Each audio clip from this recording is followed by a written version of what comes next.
Ladies and gentlemen, the President of the United States, Donald J. Trump. And I'm proud to be an American, where at least I know I'm free. And I won't forget the men who died, who gave that right to me. And I gladly stand up next to you and defend her still today. 'Cause there ain't no doubt I love this land. God bless the USA. Thank you very much, everybody. Thank you. What a great group this is. Your team is doing very well, Bob. Good quarterback, good coach. It always helps. Having a good coach and a good quarterback is a very good thing, historically. I want to thank Secretary Marco Rubio, who's my friend and a very talented man who works very hard, and his wonderful wife, Jeanette, for hosting us this evening as we... Thank you, Jeanette. Great job. As we celebrate the 2025 Kennedy Center's honorees, and they are great honorees. Sylvester Stallone, there he is, look at him.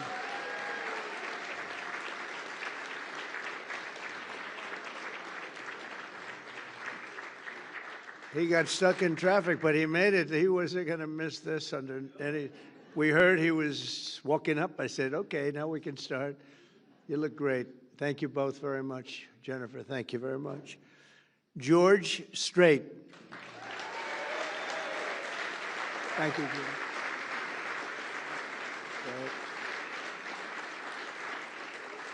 King of Country.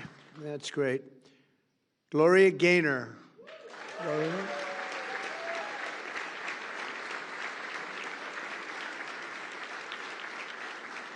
Fantastic, Chef. You look so well. Thank you very much, Gloria. The legendary Michael Crawford.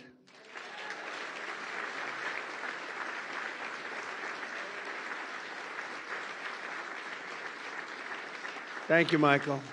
Thank you, Michael. That's some job. Thank you very much, Mrs. Crawford, for being here with your two beautiful daughters.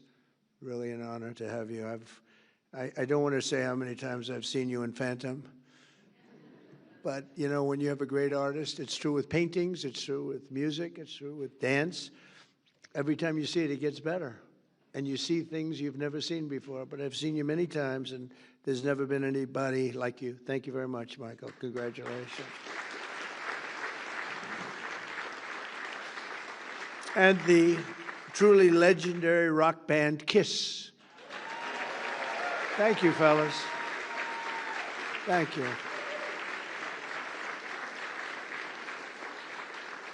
That's great. Thank you very much. And this is really much, really look at it, pure talent, a lot of talent, as has ever been assembled under one roof. We've done something that they've never done before, and I'll be doing something that hasn't been done before. The President of the United States is hosting at the request of a certain television network.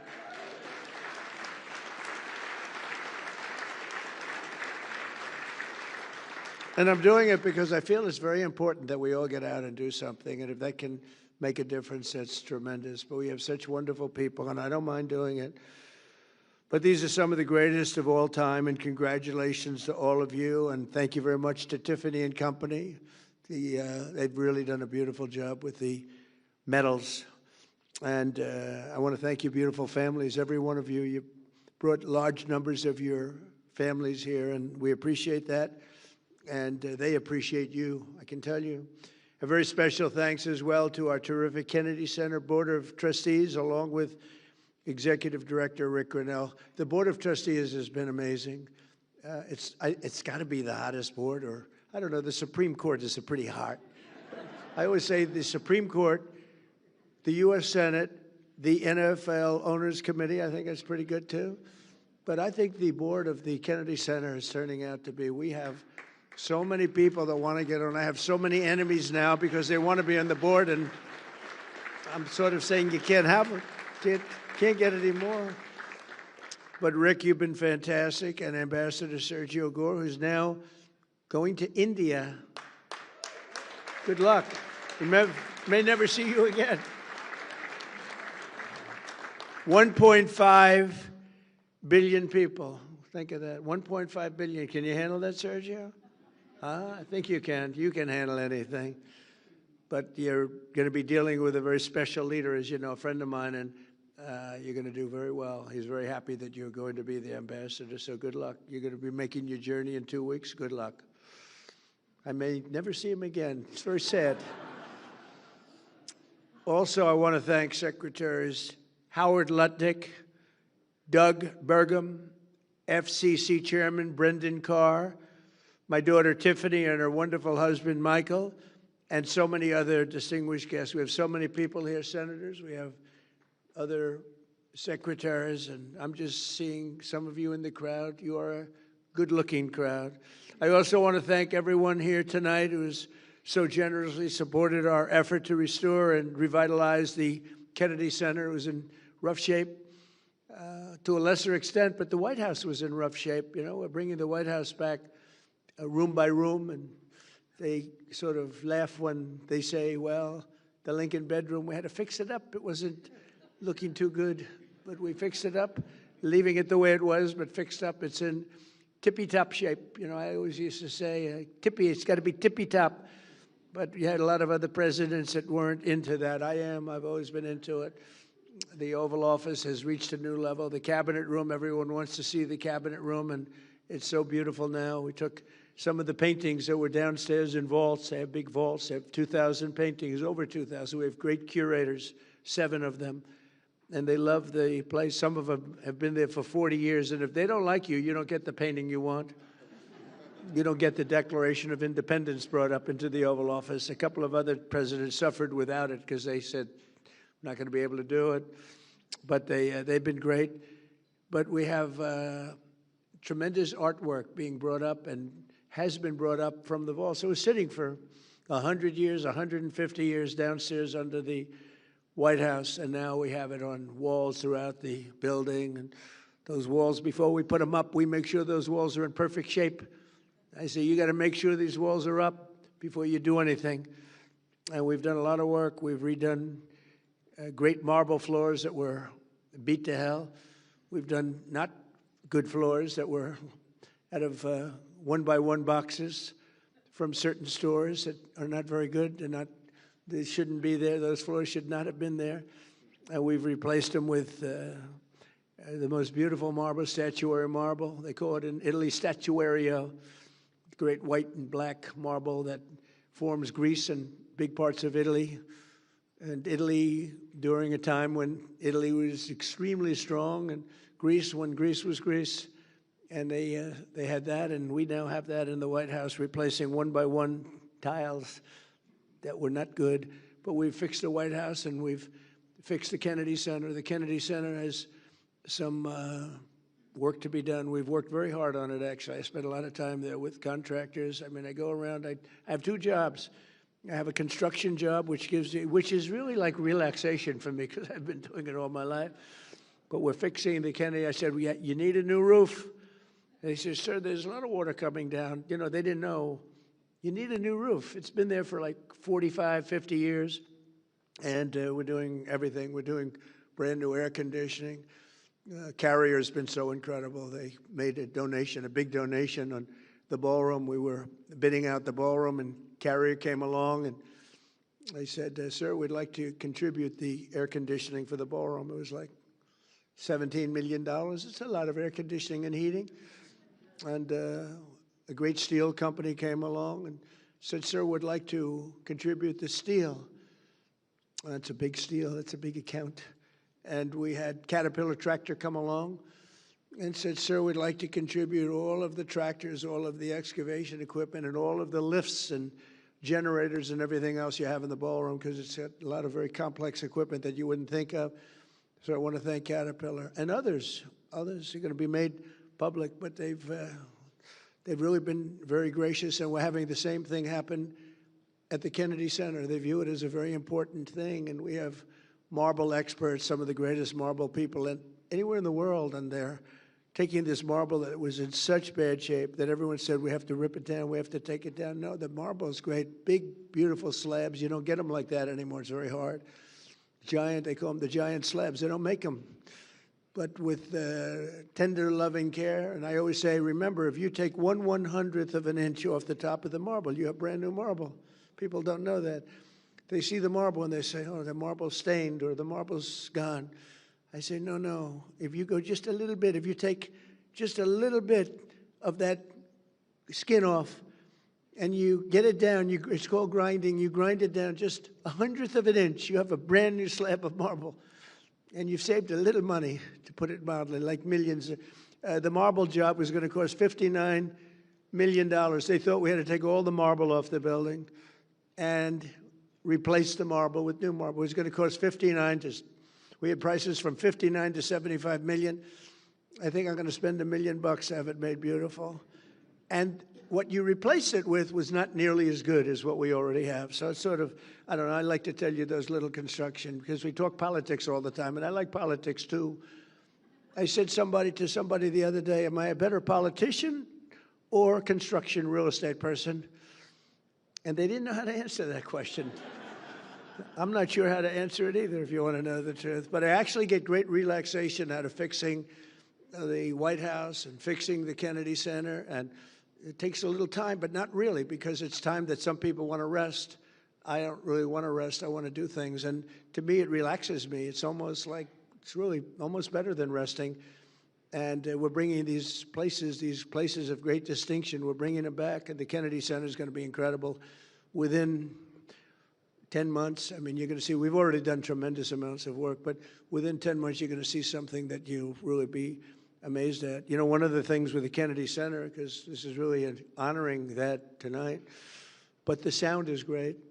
And if you don't have good sound, Lincoln, I don't want to say anything bad about Lincoln Center, but they've had a lot of problems over the years with sound. A lot of you, some of you on that board, you're here tonight. There's a very distinguished board also. But as you know, they have at Lincoln Center, they have a sound problem, and they've rebuilt one of their great buildings because the sound was always bad, and they can't get it right. They can't get it right. It's a very hard thing to do. There's a little luck to that. You know, you have to be a little bit lucky. And some of the greatest opera houses in the world in Europe were built 200 years ago, 300 years ago, and they had no sound engineers in those days, but they did have a lot of marble and stone. And marble and stone make really for great sound. I see we have Gloria, we have Kiss, we have George Strait, we have, think of it, we have the great Michael Crawford, and they know what I'm talking about probably better than anybody else in the whole world. But it's, sound is a big deal. And if you don't have it in a building, you pretty much never have it. They rebuild it, they spend millions and millions of dollars, they take it apart. They put up new walls, they put up new seats, they put up new everything, and they open it up, and it's a disaster. And the one thing with Kennedy Center, they have great sound. They've always been known to have great sound. And we're putting up large slabs of marble in a couple of the great halls, and it's already, we did some testing. It's made it, as good as it is, it's made it even better. Marble can do that. So we've reviewed everything you have to review and reversed the decline of this cherished institution. And the Kennedy Center was really, boy, the money they spent over the years. They spent so much money, and you couldn't see where the money was spent. We're still trying to find out where did they spend all that money, but they didn't know what they were doing, and it's a shame. And we almost lost that building. That building was very close, structurally and every other way. We've totally reversed it, and now it's going to be in great shape for another, literally for 100 years. It's going to be in great shape. It's going to be in better shape than ever before. So we've done a real job. We've secured historic funding for the Kennedy Center, and we got that in the great, big, beautiful bill. That's a bill that everybody said was impossible to get passed. They said, you can't do it. It's too big. It was supposed to be 17 bills. I said, let's put it in one, because the Democrats are absolutely crazy. And I have some Democrat friends here, but they're crazy.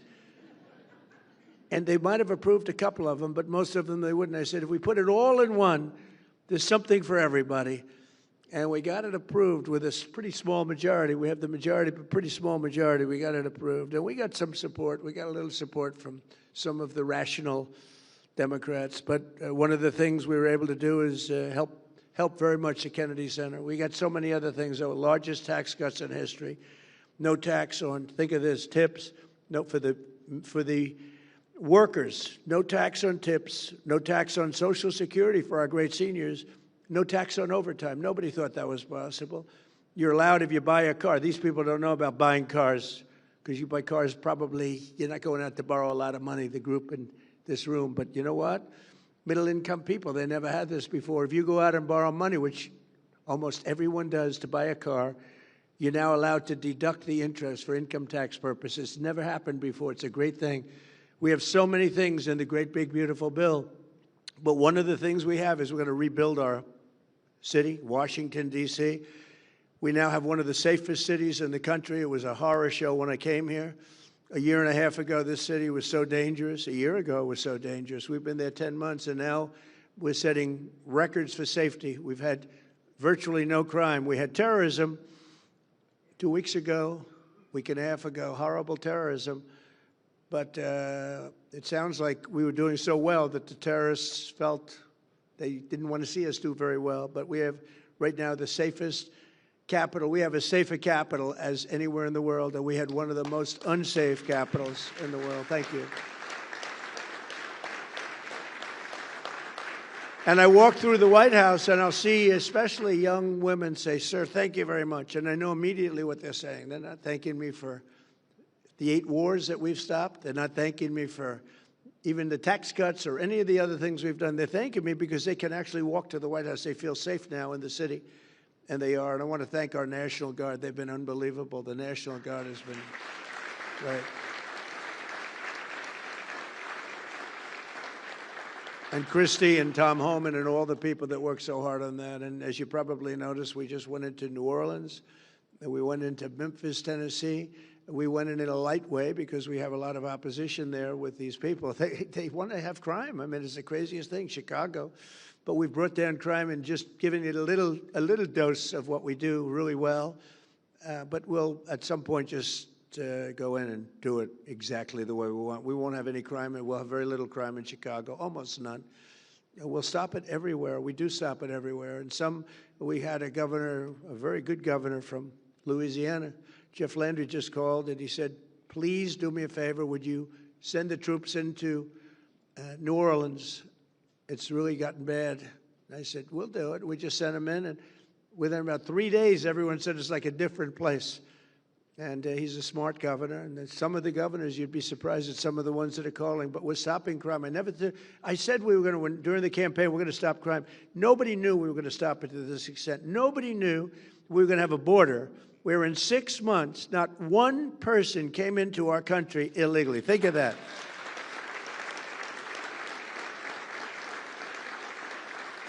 So we went from the worst border where millions and millions, 25 million people over the course of the 4 years came into our country, many from prisons and gang members, drug dealers, mental institutions. They came into our country, getting them out, have to get them out.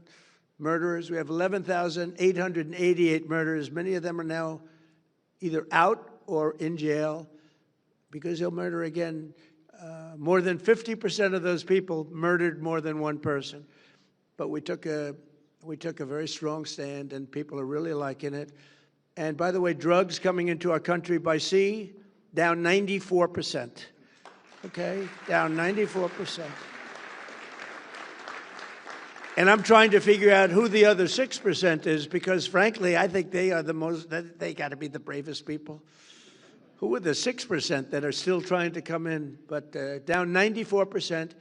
And we're going to start that same process on land because we know every route, we know every house, we know where they live, we know everything about them.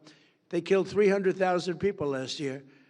And that's like a war. That's like a terrible war. Not going to let it happen. So we're doing a job that nobody else could do. But we're building this institution back to what it should be and the nation's premier venue for the arts, and we're going to see that because D.C. is now a safe place. People want to be here. The restaurants are opening. You know, if you go back a year, nobody wanted to go to restaurants. They lost 40% of their restaurants. They closed. They had no business.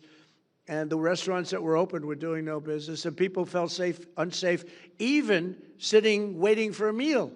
People would come in and do bad things. We don't have that anymore. and now restaurants are open. You can't even get into a restaurant now in Washington, D.C. It's a beautiful thing to watch, and we're showcasing our country, and we're always going to have it because the capital of the United States of America has to be a safe and beautiful place, and we're fixing it. We're fixing the roads. We're removing the graffiti, one of the most beautiful marble you've ever seen. We're removing granite. I like granite better on the outside because it's real easy, but the marble is very porous. During the Biden administration, they sprayed a lot of red paint on a lot of white marble, and you still see it, you know. They worked real hard to get it off, but it goes down deep. It's a disgrace what they were allowed to do. It was also a disgrace that they allowed millions of people into our country illegally, and people that were not people that we want to have. They weren't people that could love our country. We want people coming into our country that can love our country. So the generosity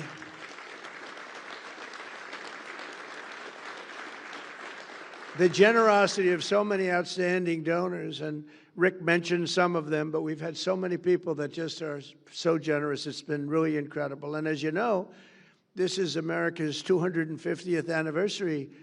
So we have all of these people, and next year is right around the corner, and that's going to be big. Then we have the World Cup coming, and we have the Olympics coming. And, you know, I got the Olympics, and I got the World Cup. I cannot take credit for getting 250 years. That was just, we sort of lucked out. I tried to do that, but it didn't work. We lucked out. But the 250 is going to be incredible. In fact, we're having, on June 14th, we're having a fight. All of the greatest champions in the world, the UFC fight, they're building an arena in front of the White House, if you can believe it. Then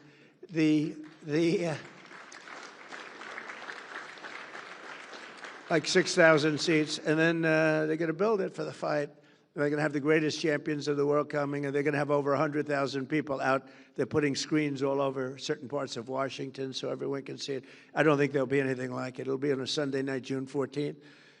Flag Day happens to be my birthday, but I didn't do it for that reason. Just it actually, sir, we like the June 14th date. I said, you know, it's my birthday. They didn't know it, but they picked it. But it's, I'll take a little heat on that, but it's not that.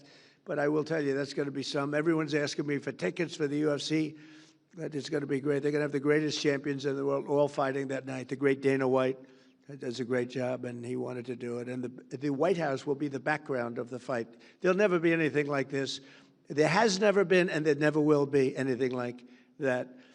But a few hours ago, I had the tremendous privilege of presenting the 2025 Kennedy Center honorees with their medallions, their beautiful medallions from Tiffany, right in the Oval Office. And we thought we'd do it here. We thought we'd do it at different places and maybe pick the one that we like the best. And we said, no, that hits so well. And the Oval Office, right, Michael? The Oval Office, he said it. I've never seen anything like this. There's something about the Oval Office that's special. It's really just special.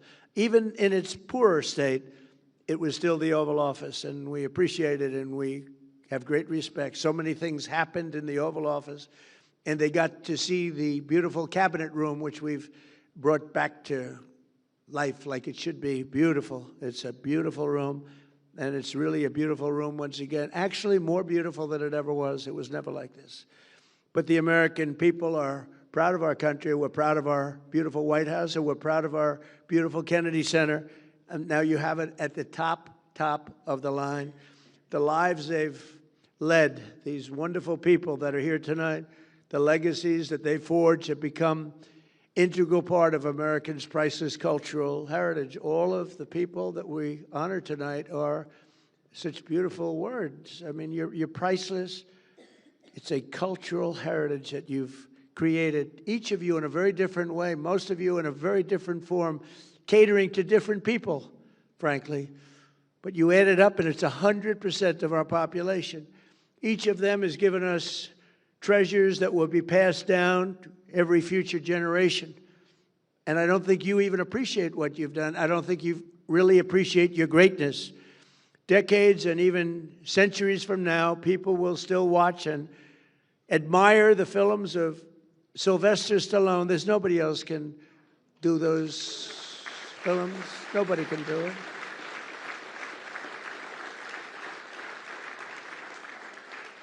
You know, he started Rocky. He had no money at all.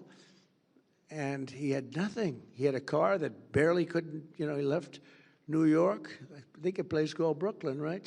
Brooklyn, good place. A lot of good people come out of Brooklyn. But he got that car to just get him there, and he stayed in his car, and he slept, and he wrote this script called Rocky, along with about 20,000 other people. Everybody writes a boxing script, right? But for some reason, they loved it.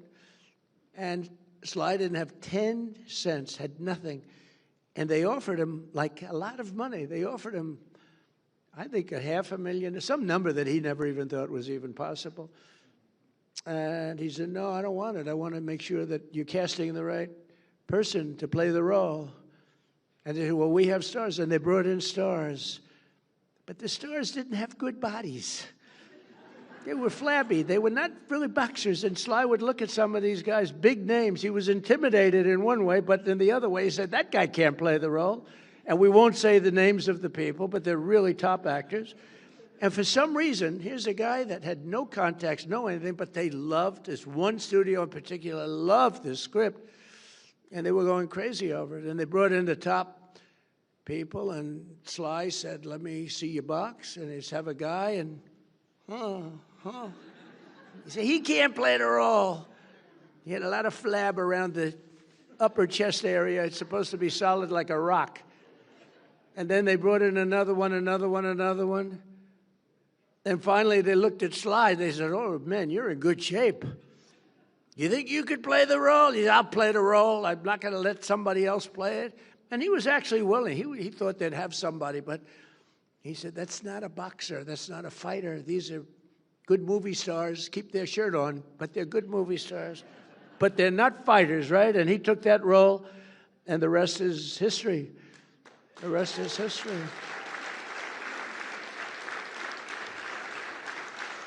But think of it, how many people would turn down, a tremendous, enough money, he probably thought he could live for the rest of his life. He probably could have if he had to.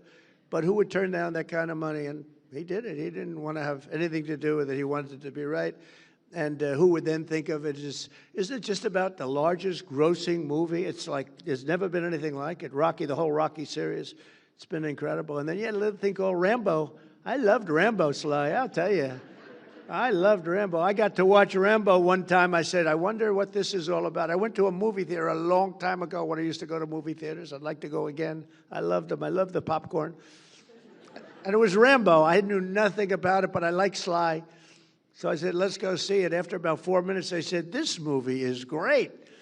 Rambo, I think Rambo gave Rocky a little run, too, if you want to know the truth. Loved it. We loved all of them. But really, a legend, and each of the people that are being honored, they're treasures that really will be passed down to future generations, decades and centuries from now. People are going to be looking at your work. They're going to be seeing every one of you. Your work is so incredible. And they'll be thrilling to the performances of Sly and the performances, it's all on tape, of the great Michael Crawford and Phantom. It's all on tape, thank goodness for tape. Because if you couldn't see him, if you would miss that, if you wouldn't see Michael Crawford, the way he moved, the voice was magnificent, but the way he moved and the hands, the whole thing, it's just, there'll never be anything like it. But we have it on tape from every different angle, so guess what? You're lucky. There are a lot of great people that they've never been preserved that way, but you've been preserved. And people are going to be looking, people are going to be watching that and comparing in other plays and in other forms and other venues. They're going to be looking and comparing others to you. And I don't think they're ever going to find anybody like you, Michael, okay? I know something about that business. I don't think they'll find anybody like you. The look, the movement, the whole deal, and then the voice, right? The voice, that beautiful voice. And they'll still know the unforgettable songs of George and Gloria and Paul, Gene, Peter, and the late, great Ace Frehley, who's represented by his daughter, and she was crying she was crying. And all that meant to me is one thing, she loved her father, right? She loved her father.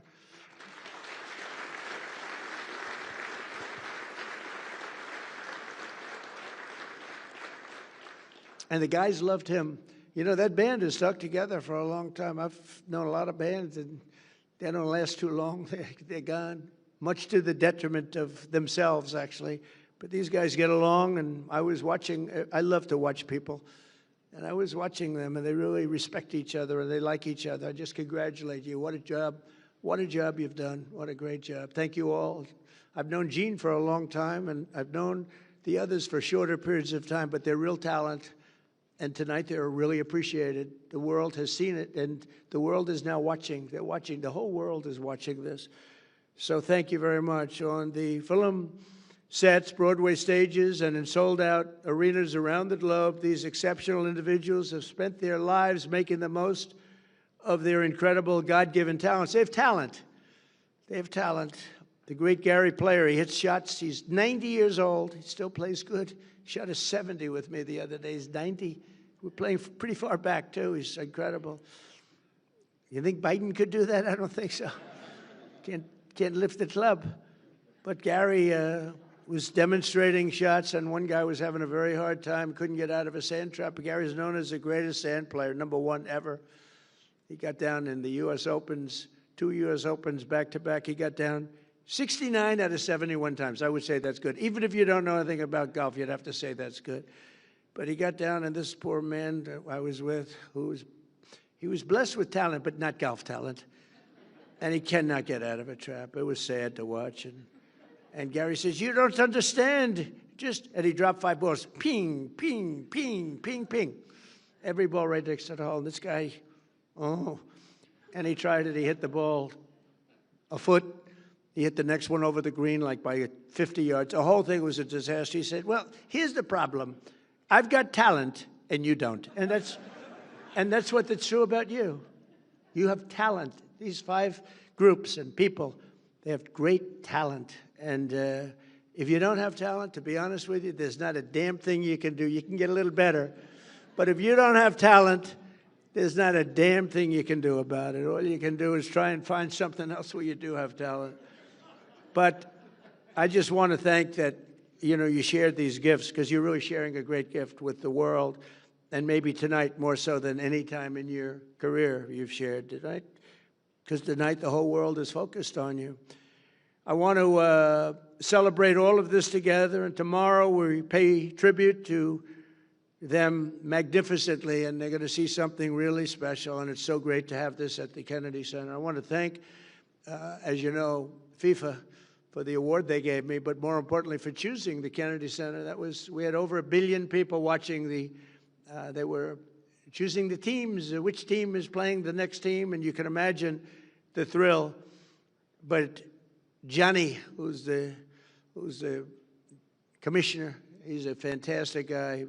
I guess you have to say he's like the biggest guy in sports, Bob. He's big. He's saying we have 58 Super Bowls. I don't know if that's true, but let's say we have a few of them. But they have a lot of matches, and it's all taking place here. Don't forget, when I made that deal during my first term, and then I made the deal for the Olympics, and I said, man, it's so bad, because they were made 6 years away. So I said, I won't be president. And then I got screwed, and I said, let's do it again, and I did it again. We did great the second time, unbelievable. We won by a lot. But the third time, we won by 10 million votes. But it was a COVID year. A lot of things happened, and a very crooked election, a lot of crooked people.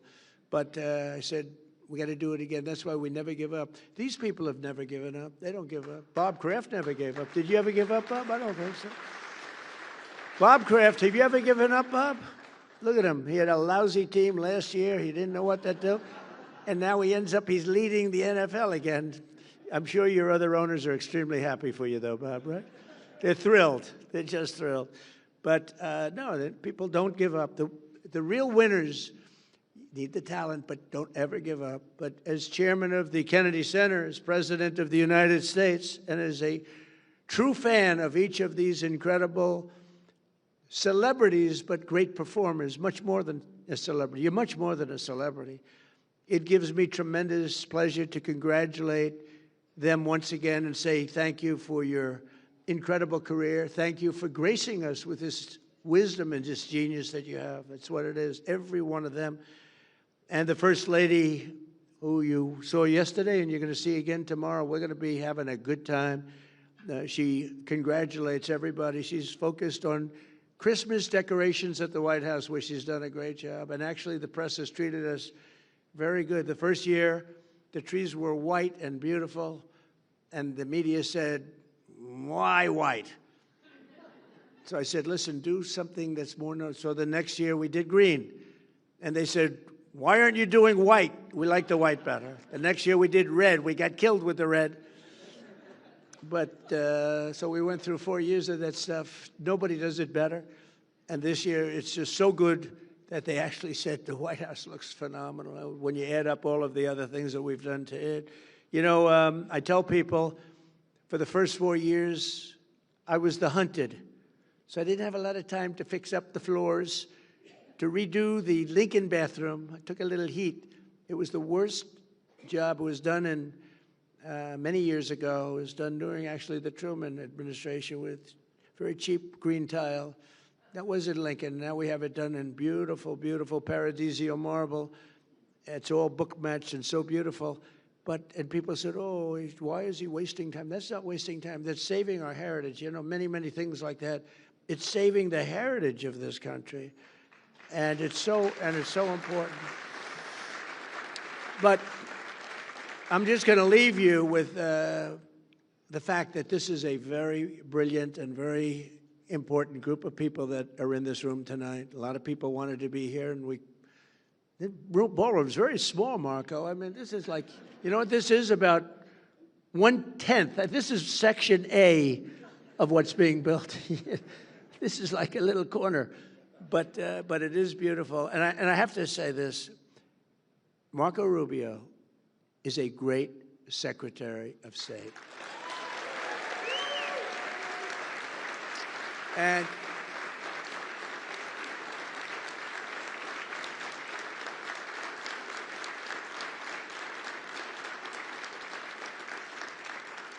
And I think he's going to go down as, you know, look, we've had some good ones. We've had some bad ones, too, real bad ones. We've had some real dummies and some real brilliant, great ones. I think Marco, if we keep going like this, he's going to go down as the greatest Secretary of State in the history of our country. So, Marco, thank you very much. Thank you very much. And I just want to thank everybody. It's a very special journey that we're on. It's a beautiful journey, and we're beautifying our country. We're strengthening our country. We're respected again as a country. We're so respected now, like never before.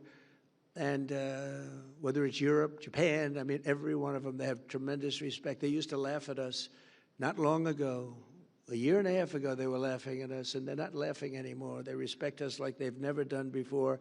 Thank you very much, everybody, for being here. It's a great honor to have you. Thank you very much. Thank you.